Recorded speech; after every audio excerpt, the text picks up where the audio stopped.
મેટ્રોના 4.15 kilometre લાંબા Sarthana nature park Kapodra route ઉપર વરાછામાં ગુરુવારે સાંજે 5:30 કલાકે દુર્ઘટના સર્જાઈ હતી। બ્રેક ક્રેન વડે 130 ટનના ગર્ડર લોન્ચરનું બોક્સ ફિટ કરતી વેળા એક ક્રેનમાં હાઇડ્રોલિક પ્રેશર ઘટી જતાં તમામ વજન બીજી ક્રેન ઉપર આવી પડ્યું હતું, જેને કારણે તે ક્રેન એલજી બોક્સ સાથે બાજુમાં યમુનાનગરના બંગલા નંબર 13 પર તૂટી પડી હતી, જેથી બંગલાનો ભાગ તૂટી ગયો હતો। જો કે બંગલાના માલિક બહારગામ હોવાથી મોટી દુર્ઘટના ઘટતા બચી ગઈ હતી।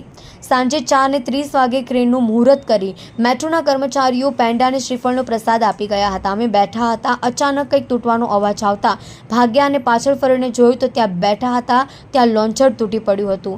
અમે જે બાકડા પર બેઠા હતા તે પણ તૂટી ગયા હતા। રાત્રે 9 વાગે પણ બંગલામાંથી કોઈ જ તૂટવાનો અવાજ આવતા સામેનો 17 નંબરનો બંગલો ખાલી કરાવાયો હતો। ઘટના અંગે મેટ્રોના અધિકારીએ કહ્યું, જરૂરી તમામ પ્રોસિજર મુજબ કામ ચાલી રહ્યું હતું। આ મિકેનિકલ ફેલ્યોર છે।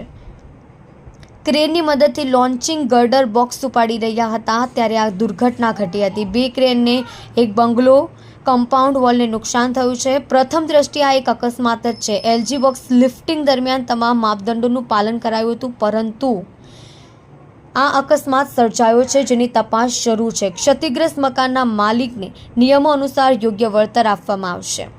હું વ્યવસાયિક કન્સ્ટ્રક્શન કંપનીનો માલિક છું। મેટ્રો રેલના વરાછા ચોપાટી ગાર્ડન સ્વામિનારાયણ મંદિર સેક્શન પર તપોવન વિદ્યાલય રોડ ઉપર યમુનાનગર સોસાયટીમાં મારો બંગલો આવેલો છે।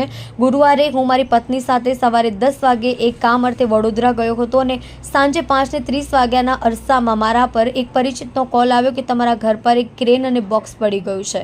2 દિવસ પહેલાં જ મેં મારા બંને બાળકોને બહાર ભણવા મોકલ્યા હતા। જ્યાં લોન્ચર પડ્યું તે જ જગ્યાએ અમે રોજ સાંજે 4 થી 6 વાગ્યા સુધી બેસતા હતા। સદનસીબે આજે અમે ઘરે ન હતા, જેથી તમામના જીવ બચ્યા છે, પણ મોટું નુકસાન થયું છે।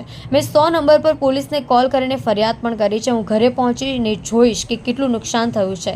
મેટ્રોની બેદરકારીને ટ્રેનિંગ વગરના કર્મચારીઓને કારણે આવું બન્યું છે। આ માટે કોણ જવાબદાર હશે? મહેશભાઈ દેસાઈ, ક્ષતિગ્રસ્ત બંગલા નંબર 13 ના માલિક।